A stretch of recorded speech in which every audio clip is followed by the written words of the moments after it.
أعوذ بالله من الشيطان الرجيم بسم الله الرحمن الرحيم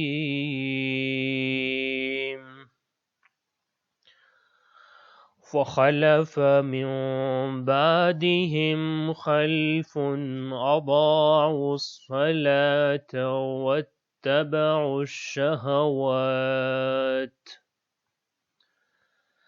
فسوف يلقون غيا. سورہ مبارکہ مریم ورس نمبر 59. انبیاء علیہ السلام اور 10 نبیوں کا تذکرہ گزرنے کے بعد پروردگار نے یہ بتایا کہ اللہ نے ان کے اوپر نعمتیں نازل کی اور وہ اللہ کی اس قدر برگزیدہ اور پیارے تھے کہ جب اللہ کی آیات کو دیکھتے سنتے تو روتے ہوئے سجدے میں گر پڑتے تھے. یہ وہ سلسلہ ہے 4 ذریت اور 4 نسلوں کا تذکرہ جہاں سے انبیاء واقع ہوئے. انبیاء ذریت انبیاء کا تذکرہ کرنے کے بعد بلکہ فوراً بعد ارشاد ہو رہا ہے فخلف، پھر جانشین ہوئے اسی ذریت ابراہیم میں سے، اسی ذریت نوح اور ذریت اسماعیل و آدم میں سے، یعنی انبیاء کی نسل میں سے جانشین کون ہوئے؟ ارشاد ہو رہا ہے فخلفا، پھر جانشین ہوئے من بعدہم، ان کے بعد خلفن، چند جانشین. خلف اور خلف یہ 2 لفظ استعمال ہوتے ہیں. خلف کا مطلب ہوتا ہے جانشین وہ جو اچھی صفات میں جانشین بنتا ہے، جبکہ خلف یعنی لام کے اوپر اگر جزم ہو، سکون ہو، تو اس کا مطلب ہوتا ہے ناخلف. پھر جانشین ہوئے ان کے بعد ایسے ناخلف لوگ اضاعوا، انہوں نے ضائع کر دیا، انہوں نے گنوا دیا الصلاۃ، نماز کو. اور پھر ان کے بعد ایسے لوگ جانشین ہوئے جنہوں نے نماز کو ضائع کر دیا، واتبعوا، اور اتباع کی اور پیروی کی، الشہوات، خواہشات کی، اور خواہشات کے پیچھے چل پڑے. فسوفا، پس بہت قریب، یلقون، ان کو ملے گا، ان پر القاء ہوگا، ان کو پھینکا جائے گا. غیا، غی کا مطلب ہوتا ہے گمراہی، یہ رشد کے مقابلے میں استعمال ہوتا ہے. غی یعنی راہ گم کر دینا، گمراہ ہو جانا. یہاں مراد ہے گمراہی کا انجام. ان کو عنقریب گمراہی کے انجام سے دوچار کیا جائے گا.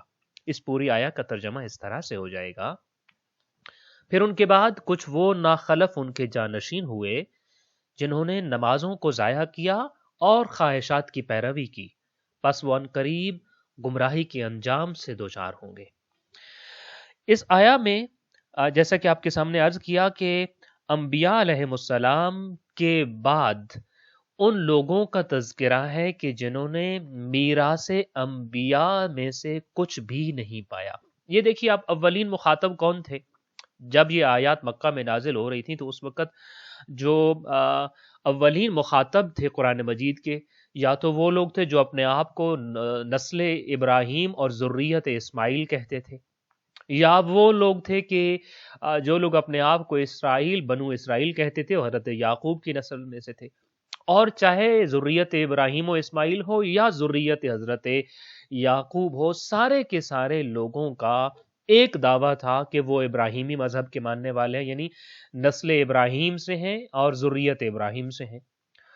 قرآن یہ کہہ رہا ہے کہ ہم نے ان کو 10 انبیاء کے حالات، وہ جو 4 اہم ترین نسلیں تھیں، ان کے بیان کیے، حالات بیان کیے، اور پھر یہ بتایا ہے کہ ذرا تم بھی دیکھو تمہارے پاس کیا موجود ہے. کیا تم ان کے ناخلف جانشین ہو یا وہ جانشین ہو جن کو حق پہنچتا ہے کہ ان کی میراث کو پا سکو؟ لہذا انبیاء، صدیقین، صلحاء، اولیاء، جتنے بھی نیک لوگ اس دنیا سے گزرے ہیں، بعد میں ان کو اپنی جانشینی میں اور ان کی نسل میں ایسے لوگ آئے کہ جو ناخلف ہوئے، جنہوں نے ان کی سنت کو ضائع کر دیا اور جنہوں نے ان کے بعد ان کے بتائے ہوئے رستے کو گمراہی میں بدل دیا، اس کو بگاڑ دیا، اور پھر پوری کی پوری امت کو، پوری کی پوری قوم کو، پوری کی پوری نسل کو ایسے رستے پر ڈال دیا کہ جہاں ان لوگوں نے نماز ضائع کی، اور پھر نماز ضائع کرنے کا جو نتیجہ نکلتا ہے وہ واتبعوا الشہوات۔ میں دو باتیں انشاءاللہ تعالی مختصراً آپ کے سامنے یہاں پہ عرض کرنا چاہتا ہوں، بلکہ تین باتیں سمجھیے یہاں جو سیکوینس سے آ رہی ہیں۔ پہلی بات انبیاء کے سلسلے سے کی، کہ اتنے مقدس سلسلوں میں بھی ناخلف لوگ ان کے جانشین ہوئے۔ لہٰذا یہ ذہن میں رکھیے کہ خدا نہ خواستہ یہ امکانات ہو سکتے ہیں اور ہیں کہ کل کو آپ کی نسل اور آپ کی ذریت میں سے وہ لوگ آئیں جو دین حق کو چھوڑ دیں۔ لہٰذا اپنی زندگی میں کما حق کو کوشش کرنی ہے کہ اپنی اولاد کو ان خطوط پہ ڈالنا ہے، ان رستوں پہ چلانا ہے جہاں ان کے گمراہ ہونے کے اور ناخلف ہونے کے امکانات ہم اپنی حد تک کم کر سکیں یا ختم کر سکیں۔ پہلی بات۔ دوسری بات یہ کہ جب وہ لوگ جو انبیاء کی نسل میں سے تھے انہوں نے ایک کام کیا، وہ کام کیا تھا؟ اضاعوا الصلاۃ، نماز کو ضائع کیا۔ اچھا، نماز کو ضائع کرنے کا کیا مطلب ہے؟ نماز کو ضائع کرنے کا ایک مطلب تو یہ ہے کہ نماز پہ انسان توجہ نہ دے اور نماز کو نہ پڑھے، یہ بھی اضاعوا الصلاۃ میں آتا ہے۔ ایک اور مفہوم یہ ہے کہ انسان نماز کو ہلکا لے، اس کے ارکان کو کما حق کو ادا نہ کرے، یا پھر یہ ہے کہ نماز کو وقت بے وقت ادائیگی کرتا ہو، یعنی نماز کے حوالے سے اس کی اوقات کی پابندی نہ کرتا ہو اور آخر وقت میں یا اس کو اہمیت نہ دیتا ہو۔ جیسا کہ ایک روایت میں نبی کریم صلی اللہ علیہ وآلہ وسلم نے نقرۃ الغراب کے الفاظ استعمال کیے ہیں کہ آپ مسجد نبوی میں تشریف فرما تھے اور ایک شخص آیا اور پھر اس نے نماز پڑھ نماز رہا تھا، مگر نبی کریم صلی اللہ علیہ وآلہ وسلم اس کو دیکھ رہے تھے، تو جب وہ چلا گیا تو آپ نے اپنے اصحاب سے فرمایا کہ اگر یہ اسی طرح کی نماز پڑھ کے یہاں سے چلا جائے تو اس کا میری امت سے کوئی تعلق نہیں ہوگا۔ تو اصحاب نے پوچھا، یا رسول اللہ، یہ نماز پڑھنے آیا ہے، نماز کے اوقات کے اندر تشریف لایا ہے، آپ کی مسجد میں نماز پڑھ رہا ہے، آپ کی امت میں سے ہے، اس کے باوجود اس نماز کے اندر وہ کیا چیز تھی کہ آپ یہ کہتے ہیں کہ اس نماز کی وجہ سے اس کا میرے ساتھ کوئی تعلق نہیں ہوگا؟ تو آپ نے وہاں الفاظ جو استعمال کیے کہ نقرۃ الغراب کے الفاظ استعمال کیے گئے، یہ ایسے ہی آیا جیسے کوا پانی پینے کے لیے چونچے مارتا ہے، ایسے ہی رکوع و سجود جو انجام دیے اس نے وہ ٹھہراؤ کے ساتھ نہیں تھے، بس رکوع کے لیے جھکا کے نہیں اور اٹھ گیا، ماتھا ٹکا کے نہیں سجدے سے اٹھا لیا۔ تو ارکان کو، واجبات کو صحیح ادا نہ کرنے کی وجہ سے اس نے نماز کو ضائع کر دیا، اور جس نے نماز کو ضائع کر دیا وہ ناخلف ہے، اس کا سلسلہ انبیاء سے کوئی تعلق نہیں، تعلیمات انبیاء سے کوئی تعلق نہیں ہے۔ لہذا اضاعوا الصلاۃ کے دو معنی، ایک معنی یہ نماز نہ پڑھنا بھی اضاعوا الصلاۃ، نماز کے اوقات کی پابندی نہ کرنا بھی اور اس کو ہلکا لینا بھی اضاعوا الصلاۃ، نماز کے ارکان اور واجبات کو صحیح ادا نہ کرنا بھی اضاعوا الصلاۃ ہے۔ اچھا، اب انبیاء کے بعد جتنے لوگ آئے، اب دیکھیے مثلا گمراہی کے بہت سارے ایلیمنٹس ہو سکتے ہیں۔ مثال کے طور پہ ایک گمراہی کا ایلیمنٹ ہو سکتا ہے انہوں نے شراب نوشی شروع کر دی، ایک یہ ہو سکتا ہے کہ وہ بد کردار ہو گئے، ایک یہ ہو سکتا ہے کہ وہ چوری چکاری کے رستے پہ چل پڑے، ایک یہ ہوتا ہے کہ انہوں نے لوگوں کے اوپر ظلم کرنا شروع کر دیا اور لوگوں کی جو میراث اور ملکیت تھی اس کو ان سے چھیننا شروع کر دیا، ایک یہ ہو سکتا ہے کہ وہ شراب خور ہو گئے۔ مختلف قسم کے رستے ہو سکتے ہیں، مگر قرآن مجید یہ کہتا ہے کہ ناخلف ہونے کے لیے ایک کام جو ہے وہ کافی تھا کہ وہ ایسے جانشین ہوں جن کا سلسلہ انبیاء اور تعلیمات انبیاء سے کوئی واسطہ اور تعلق بچے ہی نہیں۔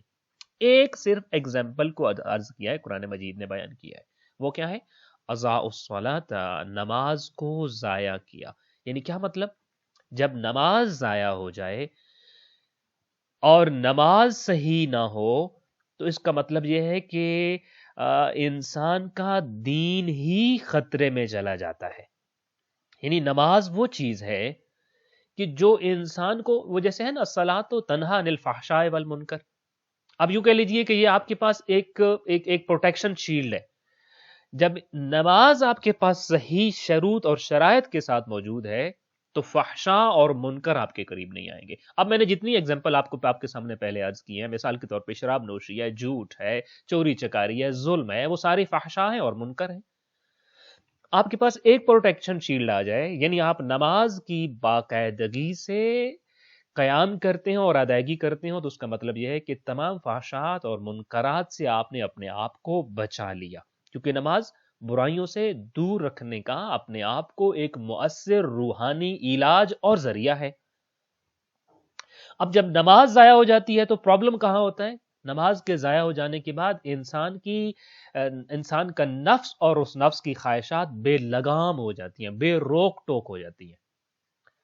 اب جب نماز ضائع کی، خواہشات پہ کنٹرول نہیں رہا، اور خواہشات پہ کنٹرول نہ رہنے کی وجہ سے وہ چوری بھی کرے گا، وہ جھوٹ بھی بولے گا، وہ شراب بھی پی سکتا ہے، وہ زنا بھی کر سکتا ہے، وہ لوگوں کے عزت اور مال اور ناموس کو بھی اپنے لیے محترم نہیں سمجھے گا، چونکہ خواہشات آزاد ہو چکی ہوئی ہیں۔